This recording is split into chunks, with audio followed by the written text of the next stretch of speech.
São aí do Orlando Fedeli, dizendo esse Olavo é um perigoso gnóstico, etc, etc. Ih, meu Deus do céu, lá vem ele de novo. Não, é muito simples. O que é o senhor Orlando Fedeli? O senhor Orlando Fedeli é um pregador, ele é um transmissor da doutrina da igreja. Tá certo? É isso que ele faz. Então, a doutrina da igreja é constituída das conclusões de longos debates procedidos nos concílios entre os grandes teólogos, os grandes santos padres da igreja, etc, etc. Você encadeia aquelas conclusões. Então, ele está definindo a doutrina da igreja como a conclusão de uma série de raciocínios, debates e tal, por exemplo, num concílio, né? Não é uma previsão tão boa, porque nós temos dogmas que são feitos fora de concílio, né? Como os últimos 2 dogmas, mas tudo bem. Mas você ainda pode dizer que houve uma discussão fora do concílio, né? Sei lá, tipo, uma clara Constituição tem uma discussão que precede uns 800 anos, né? Isso é. Conclusões, você obtém o quê? A doutrina da igreja. Ela é feita todinha de conclusões, né? Se você pega lá... Só uma coisinha, é importante precisar aqui, beleza, dá pra entender o que o Olavo tá querendo dizer aqui, que ela é, digamos que o resultado de certas discussões, né? Mas você não pode entender isso aqui como conclusões em sentido estrito, né? Não seja, algum teólogo chegou numa conclusão assim, demonstrativa, partindo de X dado de revelação, logo isso, portanto, sei lá, Nossa Senhora nasceu Imaculada, né? Você não pode entender o dogma dessa maneira, porque pode ser, né, pode haver, num dado momento histórico, seja proclamado dogma o que, digamos, a maioria dos teólogos discorde, né? Assim, eu confesso que eu não me lembro de cabeça dados históricos, mas teve alguns casos históricos em que era assim, tipo, a maior parte do pessoal que estava no concílio, o maior número de bispos votantes no concílio, diz coisa X, né? E aí o Papa vai lá e declara a coisa Y. Então, principalmente quando os concílios começaram a se... a coisa vai ficando mais assim, mais clara quando os concílios começaram a se organizar mais, aí teve documentos preparatórios, então assim... quando a instituição foi ficando mais complexa, a coisa de fato foi adquirindo mais a maneira de conclusão mesmo. Mas nem sempre foi assim, né? Os concílios da época patrística era assim, a maior parte eram casos assim de... O maior número de bispos dizia X, o Papa ia lá e dizia Y. Perfeito. E é interessante a gente notar que volta naquele assunto que a gente falou a respeito das verdades reveladas, que nós devemos confianças a certas pessoas. Um dogma é uma verdade revelada pelo próprio Deus e proclamada pelo Papa, né? Pelo Santo Padre. Veja, a quem devemos mais confiança do que o próprio Criador da realidade em si? Então, a gente precisa confiar nos dogmas revelados, né? Porque são verdades que o próprio Deus nos dá. Uhum. E aqui, voltando àquela distinção, né, entre quando a autoridade ensina o modo de reconhecer a autoridade e quando ela ensina o conteúdo, né? Então, assim, o nosso Senhor Jesus Cristo, ele decidiu ensinar alguns critérios, desde sempre, para reconhecer a verdadeira autoridade. Então, é Pedro, né? Pedro morreu em Roma. Então, assim, a tradição já está fundada nisso, né? Mas ainda no Concílio Vaticano I, quando ele dá as 4 condições vaticanas, né?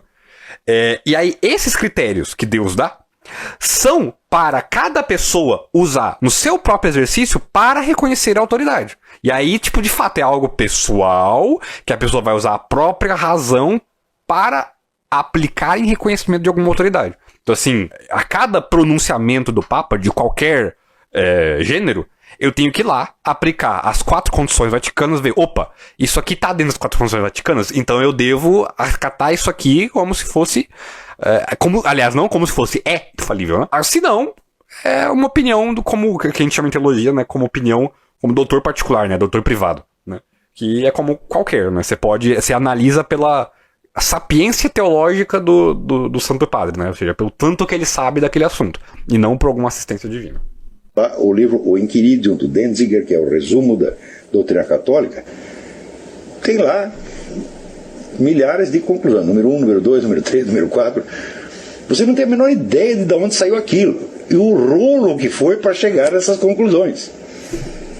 Está entendendo? Porque se fosse, não, o Denzinger dissesse, não, eu não vou dar só a doutrina católica, eu vou contar a história de toda a discussão. Eu falo, bom, então, meu filho, você tem que pegar toda a patrística grega, a patrística latina, não é isso? Embaixo, todas as obras, Santa Maria de Aquino, Santa Teresa. Esse já é um tijolo, né? Imagina se fosse a discussão inteira. 100 mil volumes, né? E isso você diria que isso é a doutrina da igreja. Então, a doutrina da igreja está só nas conclusões. O senhor Orlando Fedeli é um cara que treinou. Então tá.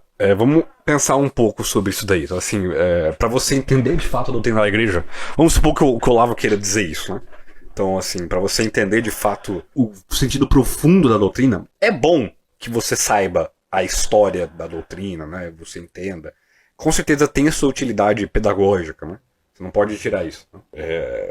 Por isso que é tão importante estudar a história das heresias, a história dos concílios, a história da igreja. Isso te ajuda a resolver muitas questões, muitas problemáticas. Né? O essencial está de fato só nisso que é a conclusão, ou melhor, dizendo declaração.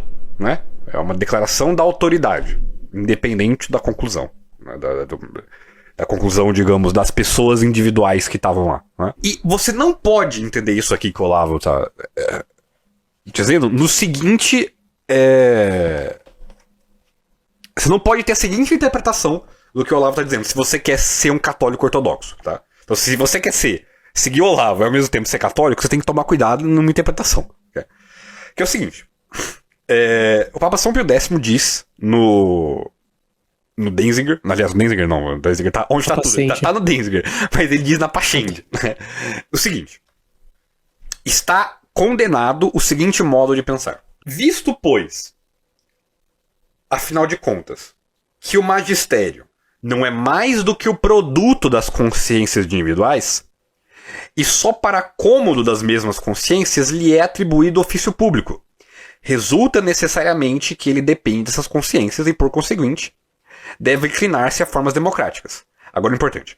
Proibir, portanto, que as consciências dos indivíduos manifestem publicamente as suas necessidades e impedir a crítica, o caminho que leva ao dogma necessárias evoluções, não é fazer uso de um poder dado para o bem público, mas abusar dele. Então está condenado isso daqui de que o magistério não pode tolher discussões, ele deve dar livre caminho para discussões, porque são elas que criam os dogmas, né? Então é como algo mais ou menos ao modo liberal de ver democracia, o presidente da democracia, né, o poder executivo, né, das leis de Montesquieu, seria absurdo que ele fosse um ditador, alguém que vá contra o povo, porque é o povo que lhe dá poder. Né? Assim também, o magistério não é senão o conjunto dessas consciências em debate. Se a fonte de vida do magistério é o debate, então não faz sentido, né? É um abuso que o magistério impeça o debate. E aqui ele segue falando, né, que condenar um livro é em si mesmo condenável, né? Uma série de pontos que assim, não é desse modo que você pode entender. Né? Outro ponto aqui da mesma Pachende de São Pio X que você não pode entender o dito do Olavo, né? Se você quer ser católico. Feito isto, reaparece o filósofo e obriga o historiador a conformar os seus estudos com os preceitos e as leis da evolução. Aqui a evolução está falando leis da evolução do dogma, tá? E o historiador, conformando-se, torna a esquadrinhar os documentos, a procurar com cuidado as circunstâncias em que achou a igreja, no correr dos tempos, as necessidades internas e externas que a impeliram ao progresso, os obstáculos que se levantaram, ou, numa palavra, tudo a que puder servir para determinar o modo pelo qual se realizaram as leis de evolução do dogma. Concluído esse trabalho, ele esboça em suas linhas principais a história do desenvolvimento dos fatos. Segue-se-lhe o crítico que a este esqueleto histórico adapta os demais documentos. Então assim, você está proibido pelo magistério, você está interditado pelo magistério, se você quer ser católico, a entender o dogma desse modo naturalista, como uma mera conclusão de uma discussão. Então assim, beleza, ele pode advir de uma conclusão de uma discussão e pode ter vindo a ser em todas as declarações de dogmas, né? Mas não é isso. Essencialmente não é isso. Essencialmente é uma assistência de Deus no sujeito que possui autoridade papal, que por uma série de tem que ser o bispo de Roma, etc. Né? Se ele quiser proclamar algo segundo as 4 condições vaticanas. Né?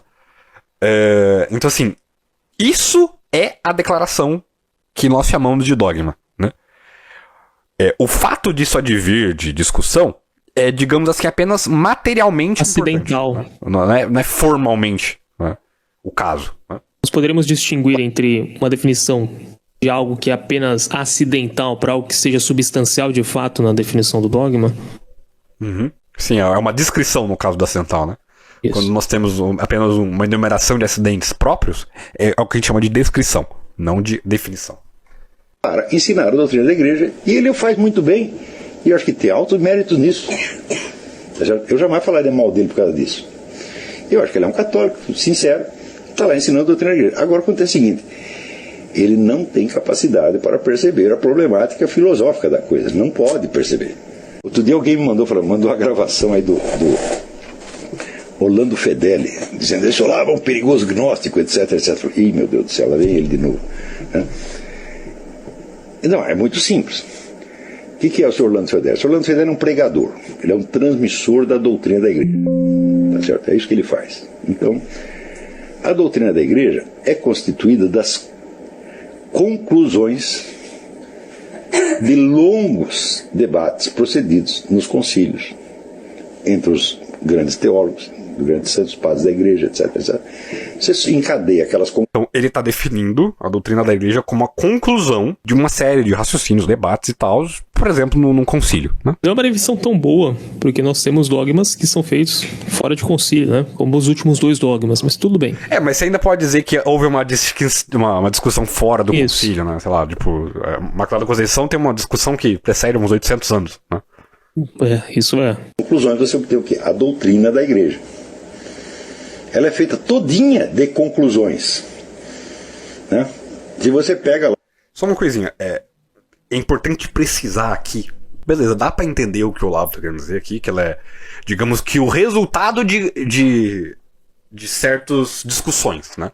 Mas você não pode entender isso aqui como conclusões em sentido estrito, né? No sentido, algum teólogo chegou numa conclusão assim, demonstrativa, partindo de X dado de revelação, logo isso, portanto, sei lá, Nossa Senhora Imaculada, né? Você não pode entender o dogma dessa maneira, porque pode ser, né, pode haver, num dado momento histórico, seja proclamado dogma o que, digamos, a maioria dos teólogos discorde, né? Assim, eu confesso que eu não me lembro de cabeça dados históricos, mas teve alguns casos históricos em que era assim, tipo, a maior parte do pessoal que estava no concílio, o maior número de bispos votantes no concílio, diz coisa X, e aí o Papa vai lá e declara a coisa Y. Então, principalmente quando os concílios começaram a se... a coisa vai ficando mais clara quando os concílios começaram a se organizar mais, aí teve documentos preparatórios, então assim... quando a instituição foi ficando mais complexa, a coisa de fato foi adquirindo mais a maneira de conclusão mesmo. Mas nem sempre foi assim, né? Os concílios da época patrística era assim, a maior parte eram casos assim de... O maior número de bispos dizia X, o Papa ia lá e dizia Y. Perfeito. E é interessante a gente notar que volta naquele assunto que a gente falou a respeito das verdades reveladas, que nós devemos confianças a certas pessoas. Um dogma é uma verdade revelada pelo próprio Deus e proclamada pelo Papa, né? Pelo Santo Padre. Veja, a quem devemos mais confiança do que o próprio Criador da realidade em si? Então, a gente precisa confiar nos dogmas revelados, né? Porque são verdades que o próprio Deus nos dá. Uhum. E aqui, voltando àquela distinção, né, entre quando a autoridade ensina o modo de reconhecer a autoridade quando ela ensina o conteúdo, né? Então assim, o nosso Senhor Jesus Cristo, ele decidiu ensinar alguns critérios, desde sempre, para reconhecer a verdadeira autoridade. Então é Pedro, né? Pedro morreu em Roma, então assim, a tradição já está fundada nisso, né? Mais ainda no Concílio Vaticano I, quando ele dá as 4 condições vaticanas, né? E aí, esses critérios que Deus dá são para cada pessoa usar no seu próprio exercício para reconhecer a autoridade. E aí, tipo, de fato, é algo pessoal, que a pessoa vai usar a própria razão para aplicar em reconhecimento de alguma autoridade. Então, assim, a cada pronunciamento do Papa, de qualquer gênero, eu tenho que ir lá, aplicar as 4 condições vaticanas, ver, opa, isso aqui tá dentro das 4 condições vaticanas, então eu devo acatar isso aqui como se fosse... aliás, não como se fosse infalível, né? Se não, é uma opinião como que a gente chama em teologia, né? Como opinião, como doutor particular, né? Doutor privado, né? Que é como qualquer, né? Você analisa pela sapiência teológica do Santo Padre, né? Ou seja, pelo tanto que ele sabe daquele assunto, e não por alguma assistência divina. O livro O Inquiridium, do Denzinger, que é o resumo da doutrina católica, tem lá milhares de conclusões, número 1, número 2, número 3, número 4. Você não tem a menor ideia de onde saiu aquilo e o rolo que foi para chegar a essas conclusões. Está entendendo? Porque se fosse, né, o Denzinger dissesse, não, eu não vou dar só a doutrina católica, eu vou contar a história de toda a discussão. Fala, bom, então, meu filho, você tem que pegar toda a patrística grega, a patrística latina, não é isso? E mais todas as obras, Santa Maria de Aquino, Santa Teresa. Esse já é um tijolo, né? Digo, imagina se fosse a discussão inteira. 100 mil volumes, né? E isso você diria que isso é a doutrina da igreja.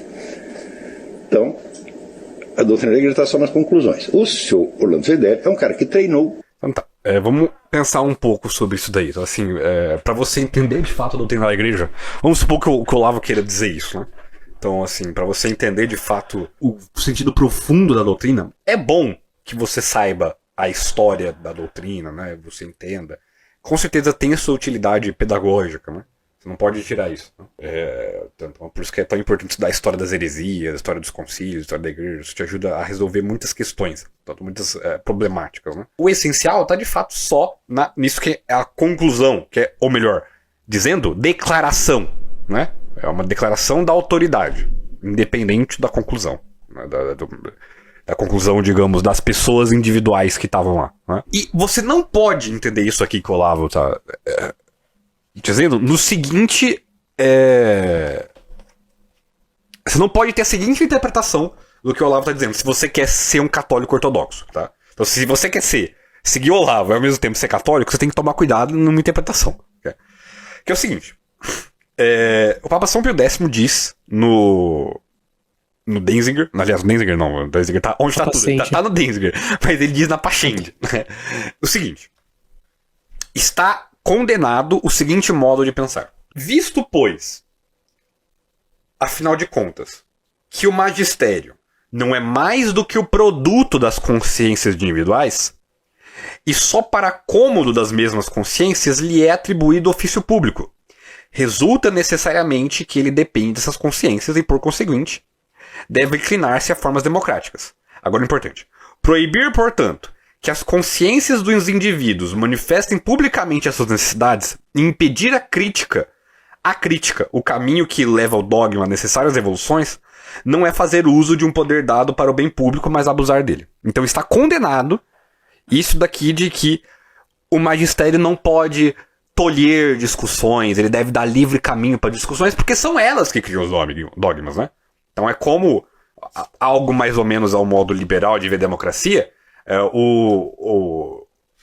o presidente da democracia, né, o poder executivo, né, das leis de Montesquieu, seria absurdo que ele fosse um ditador, alguém que vá contra o povo, porque é o povo que lhe dá poder, né? Assim também, o magistério não é senão o conjunto dessas consciências em debate. Se a fonte de vida do magistério é o debate, então não faz sentido, né? É um abuso que o magistério impeça o debate. E aqui ele segue falando, né, que condenar um livro é em si mesmo condenável, né? Uma série de pontos que, assim, não é desse modo que você pode entender. Outro ponto aqui da mesma Pachende de São Pio X que você não pode entender o dito do Olavo, né? Se você quer ser católico. Feito isto, reaparece o filósofo e obriga o historiador a conformar os seus estudos com os preceitos e as leis da evolução. Aqui a evolução está falando leis da evolução do dogma, tá? E o historiador, conformando-se, torna a esquadrinhar os documentos, a procurar com cuidado as circunstâncias em que achou a igreja, no correr dos tempos, as necessidades internas e externas que a impeliram ao progresso, os obstáculos que se levantaram, ou, numa palavra, tudo a que puder servir para determinar o modo pelo qual se realizaram as leis de evolução do dogma. Concluído esse trabalho, ele esboça em suas linhas principais a história do desenvolvimento dos fatos. Segue-se-lhe o crítico que a este esqueleto histórico adapta os demais documentos. Então, assim, você está proibido pelo magistério, você está interditado pelo magistério, se você quer ser católico, a entender o dogma desse modo naturalista, como uma mera conclusão de uma discussão. Então, assim, beleza, ele pode advir de uma conclusão de uma discussão e pode ter vindo a ser em todas as declarações de dogmas, né? Mas não é isso. Essencialmente não é isso. Essencialmente é uma assistência de Deus no sujeito que possui autoridade papal, que por uma série de tem que ser o bispo de Roma, etc. Né? Se ele quiser proclamar algo segundo as 4 condições vaticanas. Né? Então, assim, isso é a declaração que nós chamamos de dogma. Né? O fato disso advir de discussão é, digamos assim, apenas materialmente acidental. Né? Não é formalmente, né, o caso. Né? Nós poderíamos distinguir entre uma definição de algo que é apenas acidental para algo que seja substancial de fato na definição do dogma? Uhum. Sim, é uma descrição no caso do acidental, né? Isso. Quando nós temos apenas uma enumeração de acidentes próprios, é o que a gente chama de descrição, não de definição. Para ensinar a doutrina da igreja, e ele o faz muito bem, e eu acho que tem altos méritos nisso. Eu jamais falaria mal dele por causa disso. Eu acho que ele é um católico, sincero, está lá ensinando a doutrina da igreja. Agora acontece o seguinte, ele não tem capacidade para perceber a problemática filosófica da coisa, não pode perceber.